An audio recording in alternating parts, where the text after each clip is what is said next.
आपको एक और तस्वीर दिखा रही हूँ। याद है आपको हैदराबाद से एक मामला सामने आया था, उसने सबकी रूह कपा दी थी। ये वीडियो याद है? छोटा बच्चा अपने घर से निकलता है, ये 5-6 आवारा कुत्ते जो उसके पीछे पड़ जाते हैं। सोचिए, जरा सा बच्चा क्या अपनी जान की हिफाजत कर पाएगा? क्या इन कुत्तों को भगा पाएगा? लेकिन आज तो मैं सवाल कर रही हूँ ना, उन डॉग लवर्स का क्या करें जो भूल चुके हैं कि इन डॉग्स की फीडिंग की एक जगह होती है। भाई ठीक है, आप प्यार करिए, कुत्तों को पालिए, लेकिन इसमें कोई भी गुरेज नहीं है। लेकिन ये जो मासूम है, ये अगर इस तरह से शिकार हो रहे हैं तो इसकी जिम्मेदारी तो किसी को उठानी पड़ेगी ना। अब जिम्मेदारी कौन उठाएगा? जिम्मेदारी उठाने के लिए अब आगे आना होगा, क्योंकि अगर ये मौत के मामले नहीं रुकते हैं तो फिर इस पर बड़ा एक्शन भी होना चाहिए। और इसीलिए आज मैं ये खबर आपको अंदर ही खबर में दिखा रही हूँ। लेकिन अब आपको मैं बताती हूँ कि कौन कौन सी वो बीमारियां हैं जो कुत्तों के काटने से होती है। सेल्यूलाइट एक तरह की गंभीर स्किन इंफेक्शन है, ये हो सकता है कुत्ते के काटने से। मेनिंजाइटिस हो सकता है, ये जो संक्रमण है ये मस्तिष्क और रीढ़ की हड्डी पर सीधा सीधा असर डालता है। रेबीज वायरल इंफेक्शन, रोगी की मौत हो सकती है, जैसा अभी आपने देखा 14 साल का जो बच्चा था वो अब इस दुनिया में नहीं है। एंडोकार्डिटिस संक्रमण का इंसान के दिल पर असर होता है और कार्डियक अरेस्ट भी हो सकता है। टिटनेस यानी पूरे शरीर में आपका वो इंफेक्शन जिसके बाद आपके जो ऑर्गन्स होते हैं वो फेल हो जाते हैं, मल्टीपल ऑर्गन फेलियर हो जाता है और उसके बाद इंसान की जिंदगी बचना नामुमकिन हो जाता है। सोचिए कितना खतरनाक है ये मामला, लेकिन फिर भी कुछ लोग सुधरने का नाम नहीं ले रहे। और इसीलिए मैं कह रही हूँ, प्रशासन कब जागेगा? कब नोएडा अथॉरिटी के साथ साथ उन लोगों की नींद खुलेगी जो एक तरह से नगर निगम में काम करते हैं अलग अलग जगहों पर? वो क्या कर रहे हैं, कौन जिम्मेदार है और कौन इसकी जिम्मेदारी लेगा? सवाल ये है। देखिए एक रिपोर्ट।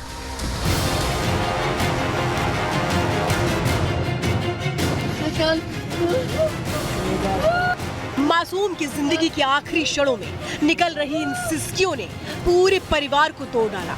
एक माँ का आंचल अपने लाल के जाने से सूना हो गया तो दादा के बुढ़ापे की छड़ी सड़क वाले शिकारियों ने उनसे छीन ली। बड़ा दुख की बात है जी, हमारे साथ हम बर्बाद हो चुके। हम चाहते हैं किसी ऐसे जैसे हम हुए हमारे साथ हुआ, किसी दुश्मन के साथ भी ऐसा ना हो। ये दर्द उस बुजुर्ग का है जिसने अपनी आंखों के सामने अपने पोते को दम तोड़ते देखा। ये परेशान चेहरा, आंखों से निकलते ये आंसू उस पिता के हैं जिसकी गोद में उसकी औलाद ने आखिरी सांसें ली। इससे बड़ी मजबूरी एक पिता के सामने क्या हो सकती है कि उसका बच्चा दर्द से तड़प रहा हो और बेसहारा हो, अपने बच्चे को मौत के मुंह से बाहर लाने में असमर्थ हो। ये दर्द भरी कहानी दिल्ली के पास यूपी के गाजियाबाद की है, जहां 14 साल का एक मासूम घर से बाहर निकला ही था कि तभी उसे कुत्ते ने काट लिया और उसे करीब 2 महीने बाद उसकी मौत हो गई। ये संकरी गली आप यहाँ पर देख लेंगे और इस सामने आप अगर नज़र डालेंगे, मैं अपने वीडियो कहूँगा तो आवारा कुत्ते आपको यहाँ पर अमूमन टहलते हुए नजर आ जाएंगे। और यही वजह थी कि इन्हीं किसी कुत्ते ने उस बच्चे को काटा और बच्चा इतना डर गया कि उसने अपने माता पिता को इस बारे में जानकारी नहीं दी। बच्चे के परिवार वालों के मुताबिक गली के आवारा कुत्ते ने जब उनके जिगर के टुकड़े पर हमला किया, वो इस कदर दहशत में भर गया कि उस दर्द को सहता रहा। करीब 1.5 से 2 महीने बाद घर वालों को मासूम में कुछ बदलाव दिखने लगे। वो अजीबोगरीब हरकतें करने लगा। पानी से डर रहा था, वो हवा से डर रहा था, अंधेरे में रह रहा था। जब हमारी मिसेज गई थी घरवाली हमारी, उनने हमें बताया जी ऐसे ऐसे बच्चा कर रहा है, तो हम समझ गए कुत्ते ने काटा। फिर हमने उससे पूछा बेटा क्या प्रॉब्लम है, नुके दादा मुझे कुत्ते ने काट लिया। जब ये बदलाव बच्चे में उसके घर वालों को महसूस हुए तब उन्होंने इसकी वजह पूछी, जिसके बाद पूरा मामला खुलकर सामने आया। लेकिन वो लोग ये जान चुके थे कि बहुत देर हो चुकी है। बच्चे के शरीर में रेबीज के लक्षण साफ देखे जा सकते थे, फिर भी वो अपने लाल के इलाज के लिए दर दर भटके।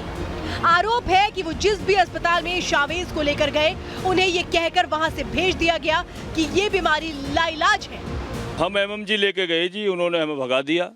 उसके बाद तेग बहादुर गए, पटेल नगर दिल्ली गए, एम्स में गए, एम्स के बाद सफदरजंग गए, सफदरजंग के बाद एक हॉस्पिटल और है, मैं नाम नहीं जानता, अनपढ़ आदमी हूँ जी। वहाँ गए, वहाँ सब जगह नाइलाज हो गया। फिर हम ले आए जी यहाँ को। यहाँ सवाल उठते हैं अस्पताल प्रबंधन पर, जहाँ बच्चे को सही इलाज नहीं मिला, उसे भर्ती करने से मना कर दिया गया। यहाँ सवाल उठते हैं नगर निगम प्रशासन पर, जिनका काम आवारा कुत्तों को वैक्सीनेट करना होता है। यहाँ सवाल उठते हैं सिस्टम की लापरवाही पर, जिसकी वजह से 14 साल का शावेज इस दुनिया को अलविदा कह गया। सवाल यहाँ उस सिस्टम पर भी जो आवारा कुत्तों को फीड कराने के लिए सही व्यवस्था नहीं कर पाया। आज ये सवाल इसलिए क्योंकि मासूम के परिवार ने अपने मोहल्ले में रहने वाले एक परिवार पर अपने घर के बाहर गली के आवारा कुत्तों को फीड कराने का आरोप लगाया है। आरोप है इसी वजह से मोहल्ले में कुत्तों का जमावड़ा लग जाता है और कुत्ते न केवल मासूम बच्चों को बल्कि बड़ों पर भी धड़वा बोल देते हैं। जमीनी हकीकत को जानने के लिए हमारी टीम जब वहां पहुंची तो उस घर के बाहर रिपब्लिक भारत संवाददाता को खाना रखा मिला। बताया जा रहा है कि इस घर में रहने वाले जो लोग हैं उनके ऊपर जो विक्टिम फैमिली है उन्होंने एलिगेशन लगाए हैं। जब हम घर के बाहर पहुंचे तो आप देखेंगे कुत्तों को खाने के लिए जो खाना है वो उनके घर के बाहर पड़ा हुआ आपको नजर आ जाएगा। और यही कारण परिवार भी बता रहा है कि इस घर में रहने वाले जो लोग हैं वो कुत्तों को खाना डालते हैं, जिस वजह से बड़ी संख्या में जो कुत्ते हैं वो यहाँ पर मौजूद होते हैं।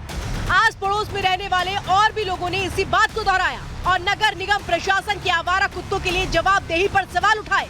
अपने घर में भी 2 कुत्ते पाल रखे हैं और उसी के साथ में 10-12 कुत्ते और मोहल्ले के इकट्ठे हो जाते हैं। यहाँ रेबीज का किसी को कोई इंजेक्शन वगैरह कुछ लगा नहीं है। आए दिन बच्चों को काट लेते, आज भी काटा है एक आदमी के। हालांकि पुलिस ने इस मामले में आरोपियों के खिलाफ कार्रवाई का भरोसा दिया है।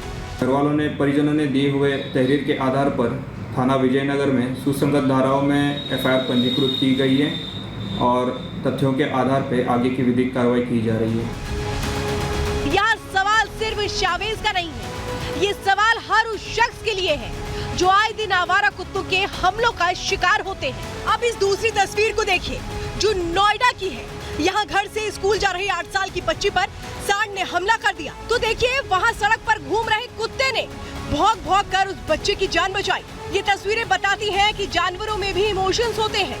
कुत्ते कभी कभी आक्रामक हो जाते हैं तो फरिश्ते बन जिंदगी की हिफाजत भी करते हैं। जानवरों को खिलाना पिलाना गलत नहीं है, लेकिन इसके लिए सही जगह का होना बहुत जरूरी है। इसकी व्यवस्था का इंतजाम होना जरूरी है क्योंकि हर एक जिंदगी कीमती है। Bureau report, Republic Bharat.